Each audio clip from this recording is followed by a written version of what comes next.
धातुओं के भौतिक गुणधर्म। फर्स्ट, सामान्य ताप पर धातुएं प्रायः ठोस अवस्था में पाई जाती है।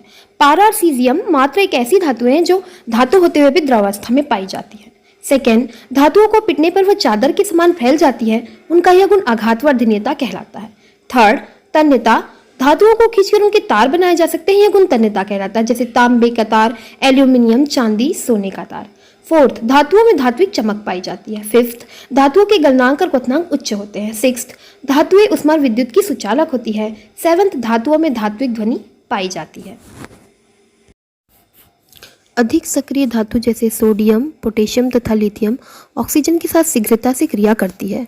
खुले में रखने पर यह हवा की ऑक्सीजन से अभिक्रिया कर ऑक्साइड बनाती है, इसलिए इनका ऑक्सीजन से संपर्क रोकने के लिए इन्हें केरोसिन में डुबाकर रखा जाता है। सोडियम और पोटेशियम धातुओं को अत्यंत क्रियाशील होने के कारण केरोसिन के ऑयल में डुबाकर रखा जाता है, किंतु जब सोडियम का दहन होता है ऑक्सीजन की उपस्थिति में तो बनता है Na2O, sodium oxide. Sodium oxide का जब जलीय विलयन तैयार किया जाता है तो क्षार बनता है सोडियम हाइड्रोक्साइड।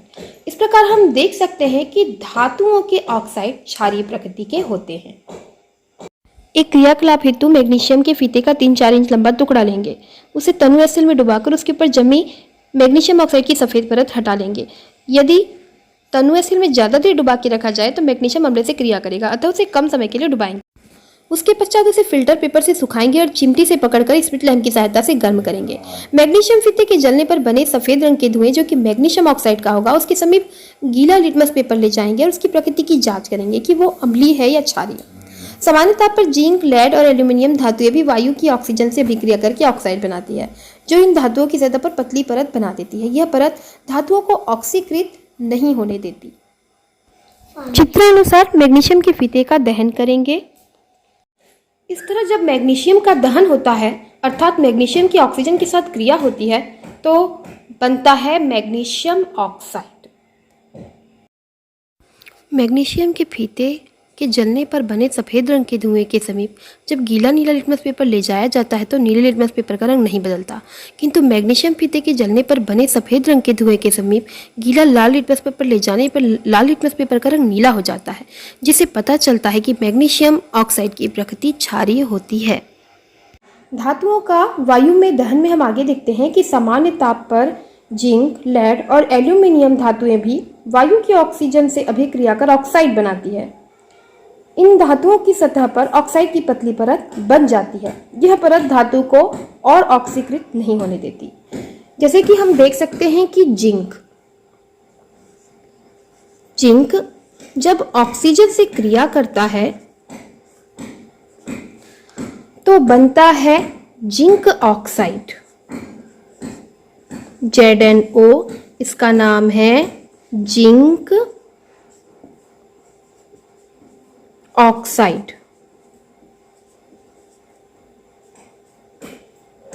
इसी प्रकार हम देखते हैं कि जब एल्यूमिनियम ऑक्सीजन से क्रिया करता है तो बनता है एल्यूमिनियम ऑक्साइड, Al2O3। बैलेंस करने के लिए हम 2 लगाएंगे। इसका नाम है एल्यूमिनियम ऑक्साइड।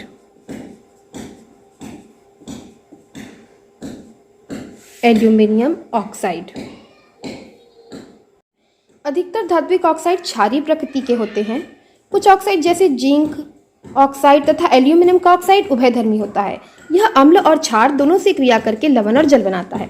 जैसे हम देख सकते हैं कि एल्यूमिनियम ऑक्साइड हाइड्रोक्लोरिक, जो कि एक अम्ल है, से क्रिया करके बनाता है एल्यूमिनियम क्लोराइड और जल। एल्यूमिनियम क्लोराइड एक लवण है। इसी प्रकार एल्यूमिनियम ऑक्साइड जब क्षार से क्रिया करता है, जैसे एग्जाम्पल के लिए हमने लिया सोडियम हाइड्रोक्साइड, तो बनता है NaAlO2, सोडियम एल्यूमिनेट, जो कि एक लवण है और बनता है जल। इस कॉपर का दहन नहीं होता, लेकिन धातु पर कॉपर ऑक्साइड की काले रंग की परत चढ़ जाती है। चांदी तथा सोना धातुएं उच्च ताप पर भी ऑक्सीजन से अभिक्रिया नहीं करती। हमारा अगला टॉपिक है धातुओं की जल से अभिक्रिया। क्या होता है जब धातुएं जल से अभिक्रिया करती है? अधिक अभिक्रियाशील धातु जैसे कि सोडियम, पोटेशियम, लिथियम ठंडे जल से अभिक्रिया करके हाइड्रोक्साइड, हाइड्रोजन गैस और अत्यधिक मात्रा में ऊष्मा उत्पन्न करती है।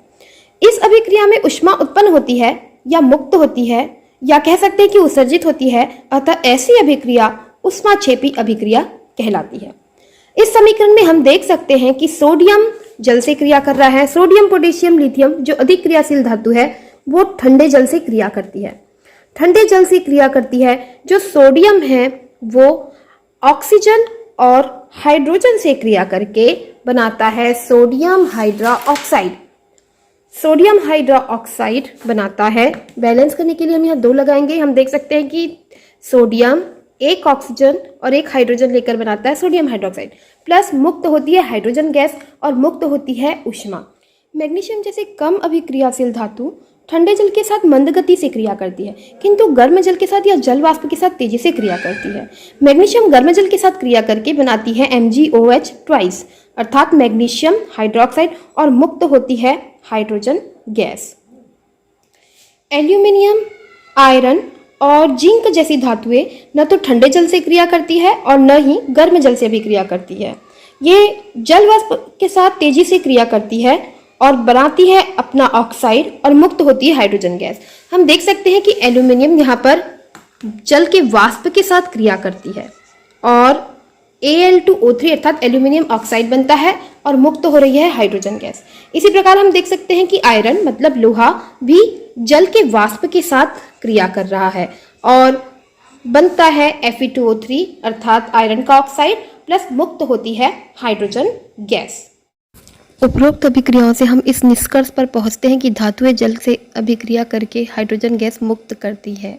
धातुओं के रासायनिक गुण में हमारा अगला टॉपिक है धातुओं की अम्लों से अभिक्रिया। क्या होता है जब धातुएं अम्लों से अभिक्रिया करती है? जब धातुएं तनु अम्लों के साथ अभिक्रिया करती है तो संगत लवण बनाती है अर्थात अपना ही लवण बनाती है और मुक्त करती है हाइड्रोजन गैस। जैसे फॉर एग्जाम्पल हम देख सकते हैं कि मैग्नीशियम जब हाइड्रोक्लोरिक अम्ल से क्रिया करती है तो बनता है MgCl2। मैग्नीशियम हाइड्रोक्लोरिक अम्ल से 2 क्लोरीन से क्रिया करके बनाती है MgCl2 और मुक्त होती है hydrogen gas.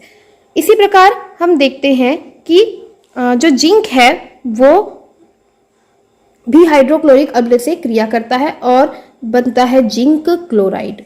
Zinc chloride ZnCl2 और मुक्त होती है हाइड्रोजन गैस।